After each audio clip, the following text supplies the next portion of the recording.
Ah, good morning, world, or afternoon. It's real close to noon. If it's not just before it, it's just after it. But we'll stick with it. Good morning, world. How we doing today? Ah, I talked a little bit about movies yesterday. Of course, my battery started to die, and here comes the jets. My battery started to die. I didn't get a chance to talk about some of the other movies I truly enjoy. The old Logan's Run. That's a good movie. Hell, I've got a copy of it on Blu-ray. Had to go buy a damn Blu-ray player just to watch the damn thing. But Logan's Run, real good movie. I like movies that talk about the possibilities. If a government is allowed to just run rampant, like 1984. A lot of these movies, they also were accompanied previously by great books. And let's talk about books. Some books that I truly enjoy. There's an author by the name of Phyllis Eisenstein. She is an English teacher up in Chicago, I believe. Teaches at a college, and she teaches writing, and she's also has suffered from bad arthritis. So she's written some books on arthritis, but she also wrote some fiction books. One of those fiction books, the very first book I ever read, as a matter of fact, and despite all the books that I was told I had to read while I was going through school, um, it was the actual very first book I ever read, which was called Sorcerer's Son by Phyllis Eisenstein. She wrote a second book to go with that called A Crystal Palace. They're both good books. They've got good stories to them. She also wrote in another series a book called Born to Exile, which had a companion book to it called In the Red Lord's Reach, and that's a good couple of books as well. I think she's tried to write other books, but she got a little screwed over by um, by the publishing industry.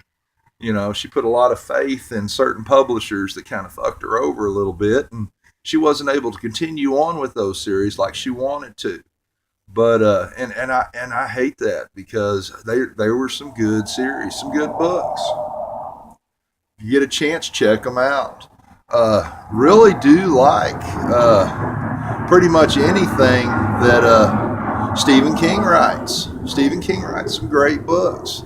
I'm not really that fond of the horror genre, but his Dark Tower series, love that. I've read that a couple of times. You get a chance, read the Dark Tower series. It's a good series to read. Another good book, an obscure author, Richard Garfinkel or Funkel or however you pronounce his last name, wrote a book called Celestial Matters. That's a good book. Now, of course, all these books I'm telling you about are fiction books. Science fiction, this kind of fiction, that kind of fiction. Uh, that's the kind of books I do truly enjoy reading. Hitchhiker's Guide to the Galaxy. That was a good book. I enjoyed the original PBS 30-minute episodes. And when I got older and started reading, I made sure and read all the Hitchhiker's Guide books. Really, truly enjoyed those. Robert Silverberg, Prince Valentine, and all of his little books. Truly enjoyed those books. Those were, I think, uh, Lord Valentine's Castle or whatever it was from Robert Silverberg was the second book I ever read, and it was the thickest book. The Sorcerer's Son, of course, was only little over a couple of hundred pages, but truly good books. What else? Piers Anthony, anything from Piers Anthony. I had a teacher.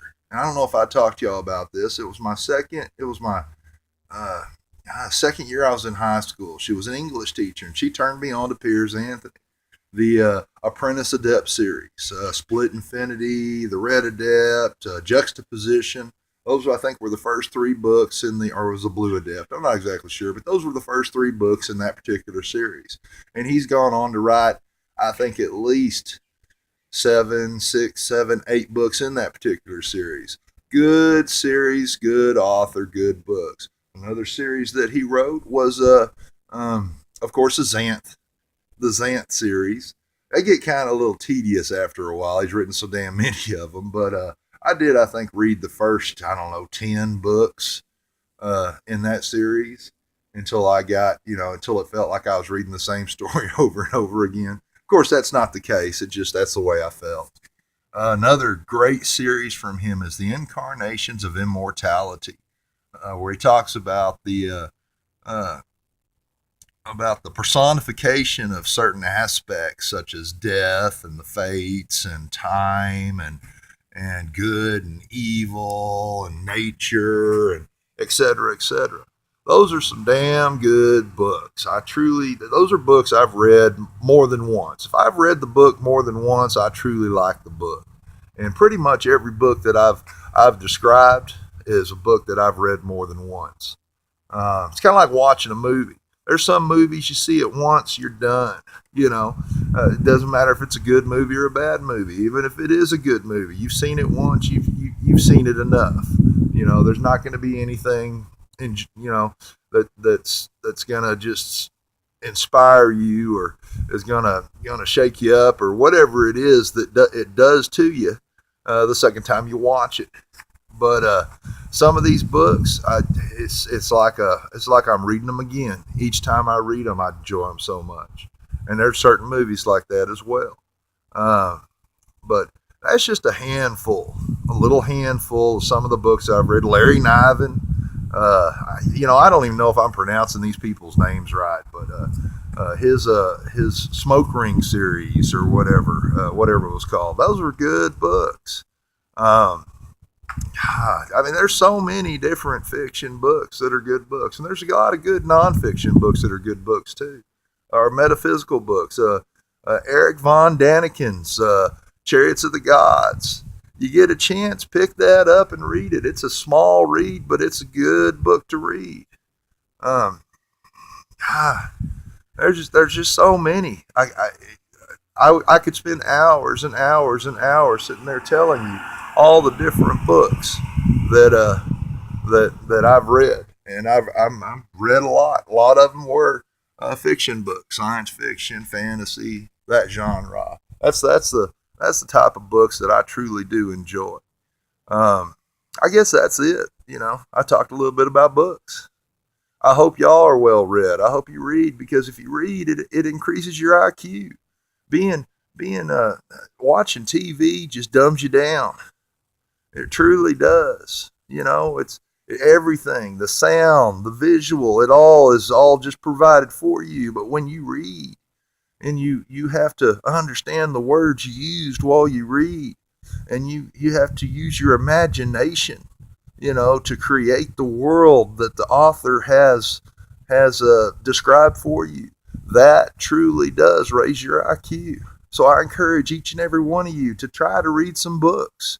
Doesn't matter what it is. Western books, those damn sex novels, the ones where they talk about the big, muscular pool guy and the lonely housewife, whatever it is you got to read it. It will help you. It will increase your IQ. It'll open up your mind and expand the possibilities. I truly do love each and every one of you. Truly I do. Carpe diem. And as always, catch you on the flip side. Ha ha!